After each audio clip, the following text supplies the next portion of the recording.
الحمد لله رب العالمين والعاقبة للمتقين والصلاة والسلام على سيد الأنبياء والمرسلين أما بعد فأعوذ بالله من الشيطان الرجيم بسم الله الرحمن الرحيم ربنا اغفر لي ولوالدي وللمؤمنين يوم يقوم الحساب آمنت بالله صدق الله مولانا العظيم إن الله وملائكته يصلون على النبي يا أيها الذين آمنوا صلوا عليه وسلموا تسليما الصلاة والسلام عليك يا سيدي يا رسول الله وعلى آلك وأصحابك يا سيدي يا حبيب الله الصلاة والسلام عليك يا شفيع المذنبين وعلى آلك وأصحابك يا رحمة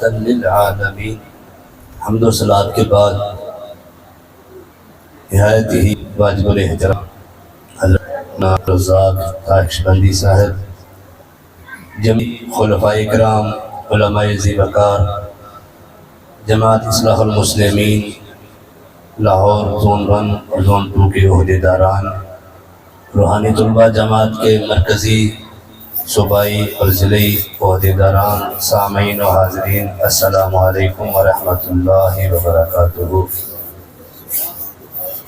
جیسا کہ آپ دوستوں کے علم میں ہے کہ آج کی یہ بزم، آج کی یہ محفل اپنے بھائی جناب مولانا عبدالرزاق صاحب کے بھائی عبدالغفار صاحب کے اصالِ ثواب کے لیے ہے. مولانا عثمان صاحب کی نعت خوانی کو آپ نے سنا، الحمدللہ بڑے ہی احسن انداز سے. جو محفل کا مقصد تھا کہ آقا علیہ السلام کے عشق کو پایا جائے، اور خصوصی طور پہ جو کلام پڑھا، زمین میلی نہیں ہوتی، زمن میلا نہیں ہوتا، محمد کے غلاموں کا کفن میلا نہیں ہوتا. یہ مسلمانوں کا اعزاز ہے کہ مرنے کے بعد، پہلے تو جب بندہ اس دنیا سے جاتا ہے، دنیا کا کوئی اور مذہب اتنی عزت نہیں دیتا جو اسلام دیتا ہے. میت کو باعزت طریقے سے غسل دیا جاتا ہے، کفن دیا جاتا ہے، اور اس دوران بھی خیال رکھا جاتا ہے کہ میت کو تکلیف نہ پہنچے. صابن لگایا جاتا ہے، کبھی بیری کے پتوں سے، گرم پتوں سے نہلایا، گرم پانی سے نہلایا جاتا ہے، پھر خوشبوئیں لگائی جاتی ہیں، کفن پہنایا جاتا ہے، پھر نماز جنازہ ادا کی جاتی ہے، اور پھر باعزت طریقے سے جتنے سے بھی بڑا سا بڑا بزرگ عالم کیوں نہ ہو، وہ میت کے پیچھے چلتے ہوئے اس کو قبرستان تک پہنچایا جاتا ہے. اور پھر یہی نہیں، دفن کرنے کے بعد یہ نہیں کوئی عالم ہو، کوئی مفتی ہو، کوئی بزرگ ہو، کسی عام آدمی کی بھی قبر کیوں نہ ہو، اس کی بھی بے ادبی کرنے سے منع کیا گیا ہے. قبر کے اوپر نہیں بیٹھنا، اس کو پھلانگنا نہیں ہے. یہ اتنی عزت اگر دیتا ہے تو اسلام دیتا ہے. اور پھر یہی نہیں، یہ رشتہ منقطع نہیں ہو جاتا، کہتے بس بھی ختم ہو گیا، بس چلا گیا. میرے بھائی، یہ رشتہ بعد میں بھی قائم رہتا ہے، لیکن شرط یہ ہے کہ وہ رسول اللہ کا غلام، حقیقی مسلمان ہو. لوگ کہتے ہیں سنتے نہیں بھائی، قبر میں مردے مسلمان تو دور کی بات ہے. میرے آقا کی وہ حدیث مبارکہ جنگ بدر کا واقعہ ہے، جب کفار کے بڑے بڑے قریش کے سرداران جب وہ واصل جہنم ہوئے، ابو جہل اور عتبہ شیبہ، میرے آقا ان کی میتوں کے اوپر کھڑے ہو کر ان کو خطاب فرما رہے ہیں، کیا میرے رب کا وعدہ سچا نہیں ہوا؟ کیا آج میرے رب نے مجھے فتح نہیں دی؟ کیا آج میرے رب نے تمہیں شکست دے دی؟ کیا تم اب دیکھ رہے ہو کہ جو میرے رب کا وعدہ تھا آج وہ وعدہ پورا ہو گیا ہے کہ اللہ نے مجھے فتح دی ہے، تمہیں شکست دی ہے۔ سیدنا عمر فاروق رضی اللہ تعالیٰ غالباً آگے بڑھے، عرض کی یا رسول اللہ کیا یہ سن رہے ہیں؟ میرے نبی نے فرمایا عمر یہ تم سے زیادہ سن رہے ہیں۔ تو اگر ایک کافر میرے نبی کی حدیث مبارکہ کے مطابق وہ سنتا ہے تو جو میرے حضور کا عاشق ہے وہ کیسے نہیں سنے گا؟ جو حضور کا غلام ہے۔ ہمیں تو یہ کسی عاشق نے کہا تھا نا کہ جب موت کا تذکرہ آتا ہے لوگ گھبراتے ہیں، لوگ پریشان ہو جاتے ہیں کہ بھائی موت پتہ نہیں کیا ہوگا، لیکن جب عاشق کی موت کا وقت آتا ہے وہ مسکراتا ہے، وہ خوش ہوتا ہے۔ حضرت بلال کا یہ واقعہ ہے، جب آخری وقت آیا، غسل کیا، لباس پہنا، گھر والے پوچھ رہے ہیں کیا ہوا؟ آج بڑی تیاری ہو رہی ہے، آج میرے جانے کا وقت آ گیا۔ وہ رونے بیٹھ گئے، کہا روتے کیوں ہو؟ کہا تم اس دنیا سے جا رہے؟ کہا دنیا سے جا رہا ہوں، محبوب سے ملنے جا رہا ہوں۔ میرے آقا نے فرمایا یَنْتَقِلُ مِنْ دَارٍ إِلَى دَارِ الْآخِرَةِ، مومن تو ایک گھر سے دوسرے گھر منتقل ہوتا ہے۔ ہم ایک گھر بنایا، ہم نے ایک مثال دے کے عرض کرتا ہوں، ہم گھر بناتے ہیں، آگے بچوں کی شادیاں ہوتی ہیں، کہتے ہیں گھر چھوٹا ہو گیا یا پرانا ہو گیا، اب کوئی نیا گھر بنایا جائے جس میں وقت کے تقاضوں کے ساتھ ساتھ سہولیات ہوں، وہاں آرام دہ چیزیں ہوں، خوبصورت گھر بنا لیا جائے۔ کوئی بندہ گھر بنا لیتا ہے تو پھر جب وہاں وہ منتقل ہوتا ہے کیا وہ دکھی ہوتا ہے یا خوش ہوتا ہے؟ خوش ہوتا ہے، محفل میں کراتا ہے، مبارکبادیں لیتا اور دیتا ہے کہ میں اپنے نئے گھر کی طرف جا رہا ہوں۔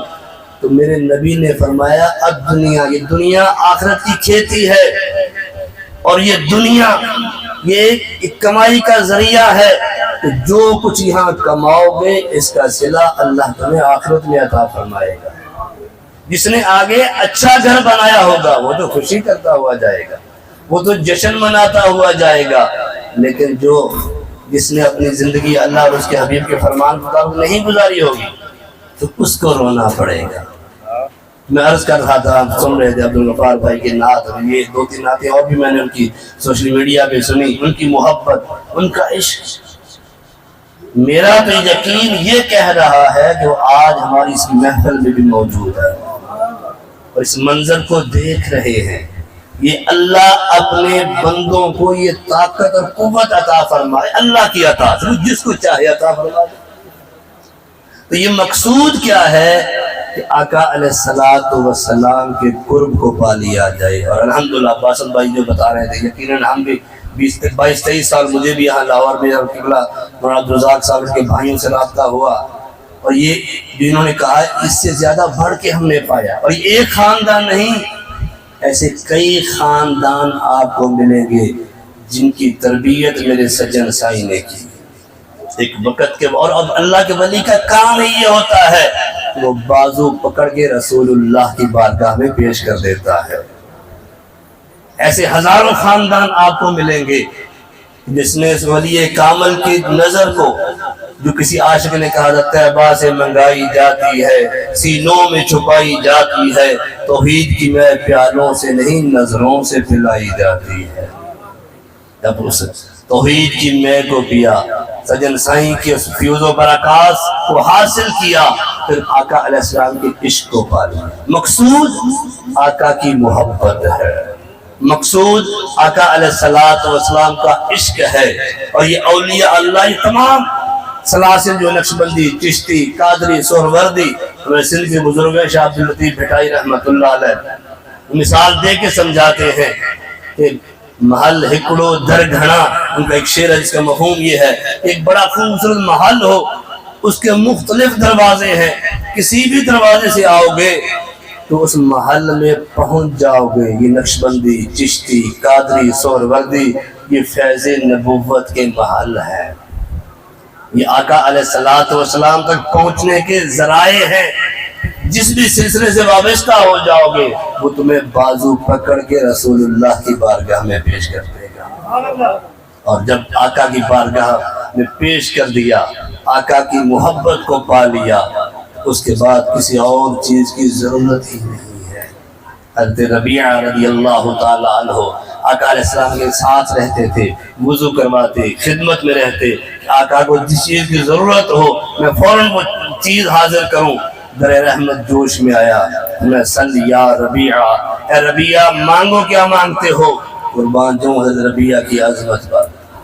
ہم جیسا ہوتا کیا مانگتا، ہم اپنا محاسبہ کریں گے، لیکن حضرت ربیعہ رضی اللہ تعالیٰ عنہ نے عرض کی اسألک مرافقتک فی الجنہ، حضور میں آپ سے سوال کرتا ہوں کہ جنت میں آپ کی رفاقت نصیب ہو۔